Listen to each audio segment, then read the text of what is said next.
Well. New year, new F1. Um, Switching up the format again, gonna not be as rigid as I'd started being with the same backdrop, same everything. Just this is gonna be more casual conversation type video on F1.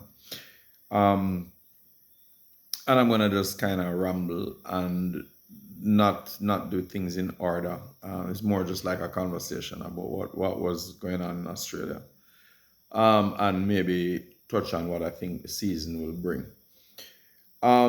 So first of all, I thought it was a good race. I enjoyed it.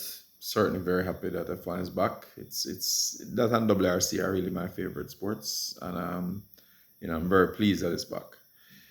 Um, don't want to make too many predictions about the year. I think that's risky. I watch a lot of other podcasts and a lot of other F1 news and views and opinions. And I will disagree with those who are more experienced, more knowledgeable than I am, but and I have my opinions about forming too many conclusions based on what I've seen. For example, I think that even though McLaren seems dominant and have no illusion, they were.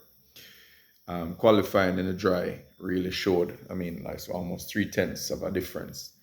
Um, that can change. Bear in mind that there are rule changes coming in terms of the wings, the level of flexibility of the wings, the so-called mini DRS that McLaren is currently employing. That will change, I think, after China, if memory serves me correctly. I could be wrong about that, but it will be coming fairly soon. So I do expect some of the advantage that they have now to be eroded. Having said that, based on McLaren's form ending last year, I mean, everybody would probably expect them to be very fast this year. And that has proven to be the case. The question will be how many other teams will be able to step up. Now, as we've discussed a number of times in the previous videos, there is an expected convergence of performance of the teams towards the end of any rule set, meaning there will always have been a team that got it right at the early stages, like what happened with Red Bull. And then as the years progress in the rules, everybody else kind of either copies them or has their own better interpretive actions, that evolutions of their designs that eventually get faster and faster and faster. And the people who got it right in the first place, like Red Bull, will have a much lower development ceiling because they're already right. And so, whereas they will make incremental improvements over the years, the other teams can actually make big improvements when they get it right. When they correct the things that they got wrong. And so it is expected that you will see a bunching up of the teams. And if you look at qualifying and you look at the split between in the grid, it's like, 6/10 of a second or something like that between the grid. I mean, that's really close. And I expect it to get closer. I actually expect a further convergence during the season. Because I think similar to what happened with Red Bull, I don't think McLaren's development pace is going to be as high this year. Meaning, will they get a little faster as they go along? Of course, but not much faster. And I think other teams will catch up with them eventually. Having said that, let's look at the race itself. First, let's congratulate Lando Norris. Brilliant drive. I mean, he really, really drove well. I think he's learned a lot of lessons from last year. I think his racecraft and maturity and just general awareness of what he needs to do when he's in certain positions and is at certain points during the race. I think he's developed and grown a lot in that area, and it showed yesterday. He withstood a lot of pressure from his teammate. He withstood a lot of pressure from Verstappen, and that's not an easy guy to withstand pressure from. Um, I've heard other people saying that he was taking it easy in the middle, because which is what allowed Piastri to catch him. I don't really accept that, because I think with the wet conditions, I don't think he could risk taking it easy, because he would want to have as much of a buffer as possible, because if he made any mistake at all, which is just slightest slip or run off, all of that could have been gone. So I don't think he would have been cruising as much as people might think. I think he was pushing pretty hard and Piastri was fast, which means I do expect a much more intense fight between those guys as the year goes on. I think Piastri is pretty close to him. I think the qualifying in dry showed less than 1/10 of a difference between them. I think it was like actually a couple of hundredths between them. That shows Piastri is literally right there. I mean, literally right there. It also, I think, highlights how well Verstappen drove for them to finish less than a second apart after all of that went on. Yes, the safety car bunched them back up, but the fact of the matter is Verstappen was able to take a Red Bull that's clearly at least 3/10 off the pace in the dry and get within us, less than a second of them at the end of 60 laps. So that's pretty impressive on Verstappen's part. So I thought the top three drove really well. I thought Antonelli did fantastically. If I was to look at the rookies generally, 4 out of the 6 of them crashed. We can expand on that a little maybe in another video, but I wouldn't judge them too harshly, because if you think about it, Sainz crashed, Alonso crashed, Verstappen ran off, Piastri ran off, Norris ran off, I think, Leclerc spun. So I'm not going to judge the rookies too harshly. Having said that, I do think that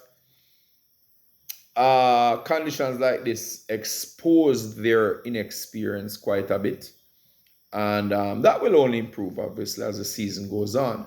But it does show that when teams hire these guys, there is a significant risk involved, because when you're faced with these types of conditions, as this race was, which is very tricky, very slippery, and very unpredictable as well, it shows that things can go wrong very quickly if you don't know what you're doing. And that applies to even experienced teams, because I think the calls that Ferrari made were poor in terms of strategy. And I don't think it's the typical, and I've been very critical of him in the past, of Ferrari in particular, and under like Binotto's leadership, about their strategy calls. But they've improved quite a bit lately. So I don't want to judge them too harshly off of this one thing, because it can also be not necessarily a strategy mistake per se, but it could just be that they were rolling the dice to see what would happen with the weather, because they would have then gained an advantage had Hamilton been able to stay out after taking the lead because of the other people pitting. So I'm not going to be too harsh on them in terms of that particular judgment call. But overall, I think the strategy left a bit to be desired on Ferrari's part. I also think Red Bull could have been a little bit quicker to pit Verstappen to change tires when he did eventually come in. I think he stayed out an extra lap or two, lost some time. Would it have made a difference? Ultimately, I don't think so. I think Lando and the McLarens just had the pace necessary. But I think he maybe could have put him on a little more pressure if Verstappen had pitted a little. Maybe he could have attacked Norris a little earlier, gotten into DRS a little earlier. Who's to say? Can't know. But ultimately, I think the race finished based on where the people actually fell. In other words, the pace, I think, that we saw from Norris in the McLaren is legitimate, and he won just outright on pace. No question about that. Touching on a couple of the other teams, I think Mercedes has definitely stepped up. The Mercedes looks better. Last year, they had made some improvements, but it seemed as if it wasn't consistent, meaning it varied a lot from track to track. Is this just one of the tracks that suit them? We don't know yet, but I would argue that based on the feedback that I got from Russell, he seems a lot happier with the car in terms of the balance, which means they've done something right. And Mercedes, a strong Mercedes, is always going to be a contender. I also think Antonelli is a fantastic driver. I think the fourth place that he eventually got is very well deserved. He drove well. He kept himself out of trouble.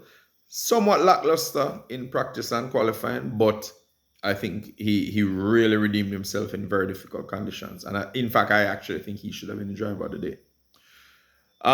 Ferrari, Hamilton and Leclerc, boy, I don't know. Ferrari, I don't think they got it right this time around. I think the car is not up to scratch. I think they're going to struggle. I hope they catch up pretty quickly and correct whatever it is that they need to correct. Leclerc got the better of it, the car, than Hamilton, which was probably to be expected. I mean, at the end of the day, Hamilton is still getting used to the situation. So certainly wouldn't pass any judgments there. I wasn't happy with some of the radio communications that they had. I think Hamilton was not being quite realistic in some of the things he was saying. That could have just been out of frustration, because some of the things that the engineer was suggesting were reasonable and legitimate, and I didn't get the impression he was overbearing. And the fact of the matter is that Hamilton continuing to say, leave me to it, when he didn't. In other words, at the end of the day, he was not able to pass Albon, and hence he did not have it under control. So the engineer had a legitimate reason to be making suggestions and giving him options, which is what you want a race engineer to do. So I'm not sure why he was as negative as he was towards him. But again, as I said, I think that could have just stemmed from frustration, and that's understandable. I mean, he's a 7-time world champion. He wants a car to be able to compete, and that's just reality. I mean, these guys, the mental state is that they are winners and they want to win. So that's fine. The Williams was pretty good, boy. I tell you, that's quite I'm big enough to admit when I'm wrong, or even if I'm not wrong necessarily, but misjudged, because it's still too early to tell if I'm really wrong when it comes to Williams turnaround. But last year I said repeatedly that I was not impressed with Vols, and I didn't see the effect that he was having. Well, if this pace is consistent for the year, then I'll eat my words and happily, extend my apologies to Mr. Vols, because that car looked pretty good. Albon was doing well in it. I mean, Sainz was a little unlucky. I actually don't think it was Sainz's fault what happened there. I think the car was in the safety car mode, which is a mode that you set it in on the steering wheel and you press to put it into a safety car mode to start to work out the lap time deltas and so on if stay behind the safety car. And you get the feeling that something went wrong with the electronics, and there was either a torque management glitch or something, and the car just kind of spun with him. I don't think it was entirely his fault there. Other teams that impressed, Stake was not bad at all. Again, a team that I basically am very dismissive of. I think Bortoleto is really good. I mean, let's not forget, this is the F3 and F2 champion, so consecutively coming up. So this guy ain't shabby, right?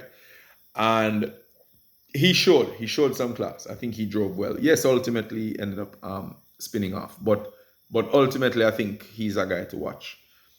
Hajar he was the highest qualifying rookie at the end of the day, which suggests that he has pace, in the dry at least.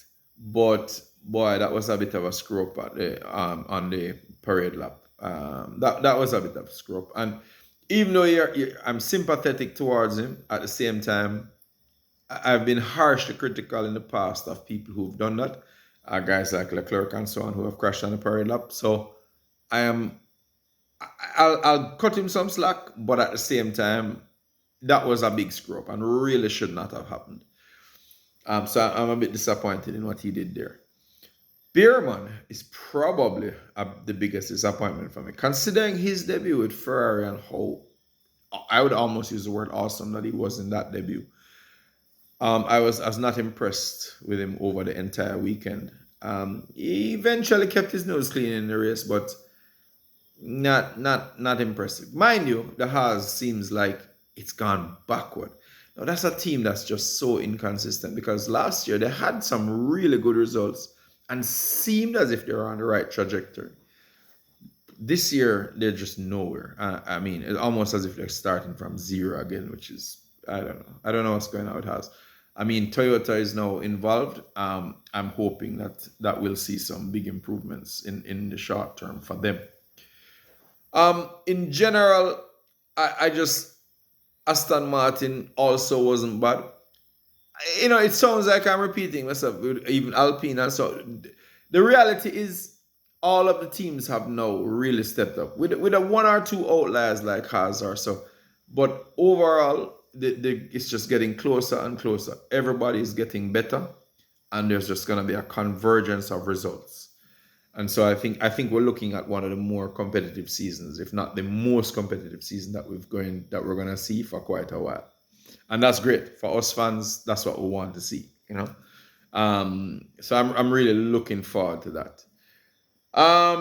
If I was to pick out a couple of highlights, I thought Verstappen's start and then his eventual pass on Piastri in I think corner 2 was just amazing, considering that they're just starting. They have no feel for the grip of the track, no feel for how well the tires are going to perform, nothing, no feel for the throttle response of the car in terms of how it's responding to the wet. And he was able to pull off an outside pass like that. He has such an incredible feel for where the grip is and how to apply the throttle and where to brake. It's just, that dude is just otherworldly in terms of talent. I also thought the pass that Piastri pulled on Hamilton in the last lap was wow. I mean, risky, yes, but this is F1. This is professional level motorsport. No risk, no reward, right? So that was a brilliant pass. Again, another on the outside. I don't think Hamilton saw that coming. I think that when they got into the left hand and Hamilton saw him on the outside, he genuinely thought he was going to back off. So he just kind of backed off himself and gave himself room to make the right apex. And I think he just didn't expect to see Piastri coming around there. I think he was shocked. And I mean, understandably, because that was a hell of a pass by Piastri. Awesome drive. Norris, as I said, did spectacularly well to withstand the pressure of Verstappen towards the end. Did not put a foot wrong. Brilliant drive. I mean, Norris is really maturing as a driver. And as I said, if McLaren keeps giving him a good car on them, I think Verstappen is going to struggle to beat him this year. Having said that, if Red Bull also steps up and gives Verstappen a car that can compete, then we'll see. Because I do believe that in terms of just outright speed, if you put all the drivers in equal cars, Verstappen is the fastest driver of this generation. I do over any given lap. So I think that if Verstappen gets a car to compete with Norris, there'll be some fireworks. I think that's about it. As I said, I'm gonna keep this short. Rookies, big season for rookies. Duan, we'll see. It's still early. Lawson, I'm probably saving him for last. Very disappointing. Oh, that should remind me. As I said, this is just a ramble. I'm not looking at notes or anything. Sonoda and the RB Visa Cash App.